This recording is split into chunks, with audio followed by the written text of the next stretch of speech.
नमस्कार बंधु माने आपण मानक स्वागत आमर यही चैनल ओडिया शास्त्र को।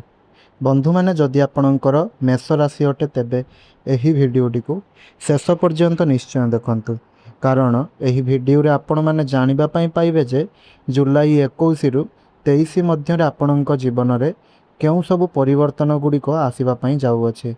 आउ एहा मध्य जानिबे जे एही परिवर्तन द्वारा आपण केबे भी कल्पना मध्य करि नथिबे जे एही 3 दिन रे आपणकर भाग्य खोली पारे बोली।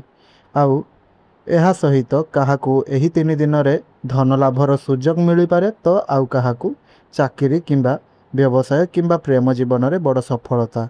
किंतु एही समय रे गोटिए छोट भूल आपणकर बड़ सफलता को मध्य अटकाई पारे। सेथिपई आजिर एही भिडियो रे आमे विस्तार भाबरे आपणको कहिबू जुलाई 21, 22 और 23 तारिख रे आपणक भाग्य किपरि रहिबो। धन, चाकरी, व्यवसाय, परिवार, प्रेम, स्वास्थ्य एवं शेष रे जहाँ भी किछि खराब फल आपण पाउछंती ता पई किछि विशेष प्रतिकार मध्य जानिबे।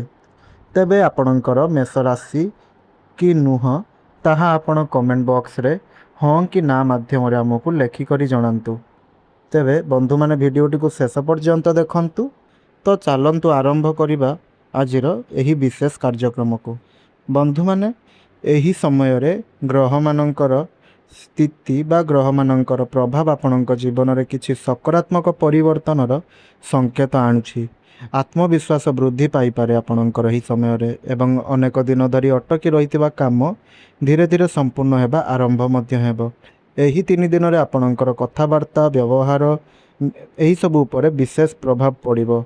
मधुर कथा अनेक काम को सहजरे आपण करि पारिबे। जोठारे क्रोध किंबा तरबरिया निष्पत्ति निया जाए सही स्थान रे मनुष्यर सबु बेले क्षति ही घटी थाए। तेणु एहा ठारू आपण दूरेई रुहंतु। मेष राशि अनेक व्यक्ति परिश्रम, सठिक निष्पत्ति और सकारात्मक चिंताधारा माध्यम रे भल फल आपण माने पाइबे। तेणु एही समय को सठिक भाव में व्यवहार करंतु एवं निज लक्ष्य दिगरे दृढ़तार सह आगको बढ़ंतु। तबे बंधु माने वर्तमान चलंतु कथा बा आपणकर जुलाई 21 जहाँकि पड़ुअछि मंगलवार। एही दिनटी आपण मानक पई किपरि रहुछि। तो बंधु माने जुलाई 21 मंगलवार मेष राशि व्यक्ति मानक पई उत्साह, साहस एवं नुआ सुजोगर दिन साब्यस्त हेबो। सकाळरू ही आपणक मनरे एक सकारात्मक शक्ति अनुभव करिवे। अनेक दिन धरी जो काम अटकी रहितला सेथिरे अग्रगति देखिबाकू मिलिबो। कौनसी शुभ संवाद किंबा खुशीर खबर आपणक मन को प्रफुल्लित करिवो।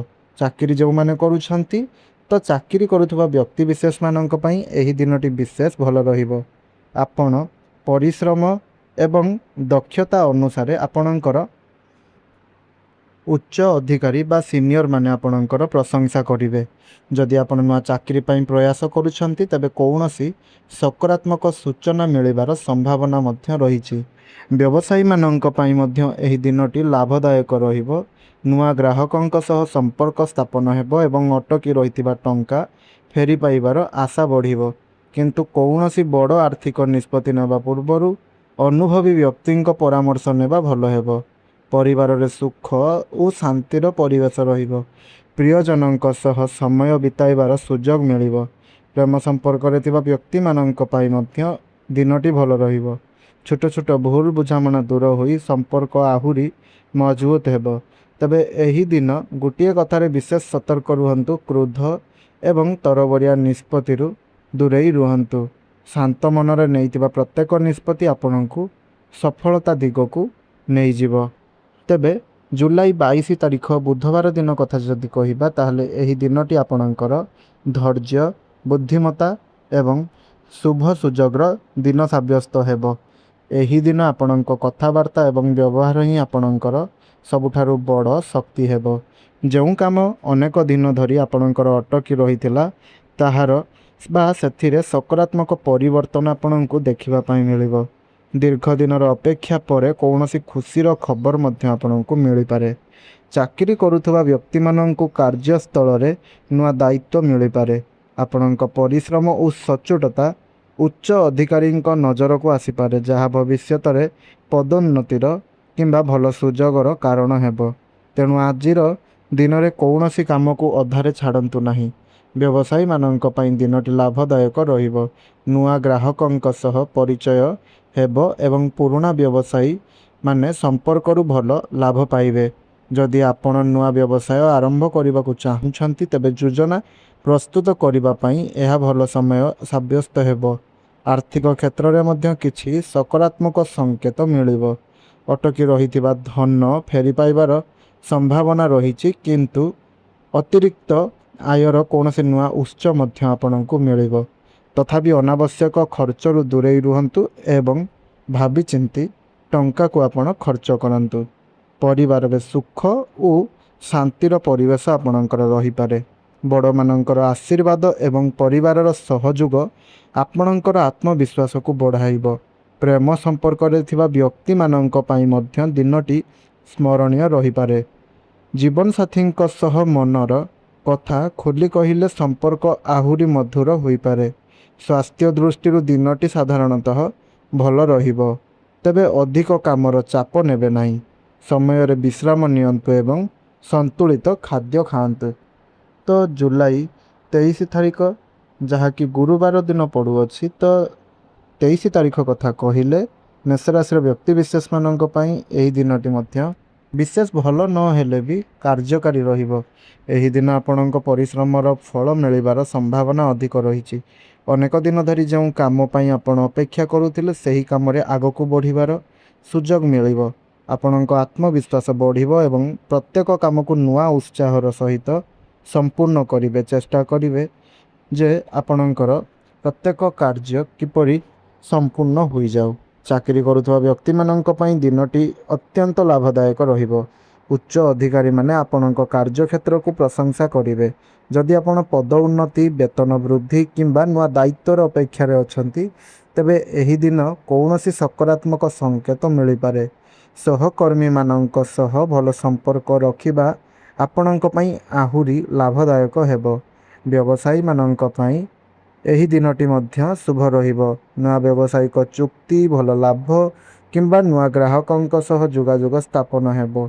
ଯଦି ଆପଣ କୌଣସି ନୂଆ ଯୋଜନା ଆରମ୍ଭ କରିବାକୁ ଚାହୁଁଛନ୍ତି, ତେବେ ଅନୁଭବୀ ବ୍ୟକ୍ତିଙ୍କ ପରାମର୍ଶ ନେଇ ଆଗକୁ ବଢ଼ିଲେ ଭଲ ଫଳ ମିଳିବ। ଆର୍ଥିକ ଦୃଷ୍ଟିରୁ ଦିନଟି ସନ୍ତୋଷଜନକ ରହିବ।